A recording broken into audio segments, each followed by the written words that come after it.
Inilabas na video ni dating Congressman Zaldico walang bigat din ayon kay Senate Blue Ribbon Committee Chairman Ping Lacson. Detalye mula kay Rajuman Conde Bata. Conde. RMN Live Report. Walang saysay para kay Senate President Pro Tempore Ping Lacson ang video statement ni dating Congressman Zaldico kung saan direkta nitong itinuro sina Pangulong Bongbong Marcos at dating Speaker Martin Romualdez na promotor sa maanumalyang flood control projects. Hamon ni Lacson kay Ko para mapanindigan ang kanyang sinasabi ay humarap na ito sa Senado at panumpaan ang kanyang pahayag. Mahirap anyang paniwalaan agad ang sinabi ni Ko dahil kwento lamang ito na maituturing dahil hindi naman under oath si Ko sa kanyang inilabas na video.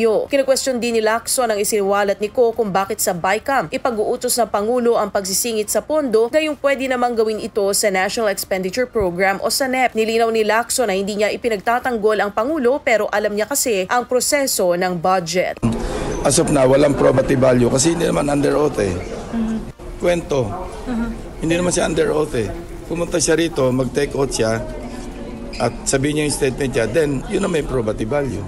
I'm not saying it's unbelievable, pero at face value, meron tayong sasabi na yung sabihin natin common sense only because alam ko yung budget process, yung budgeting process na nagsisimula sa NEP na yung presidente may complete control over what should be inserted in the NEP.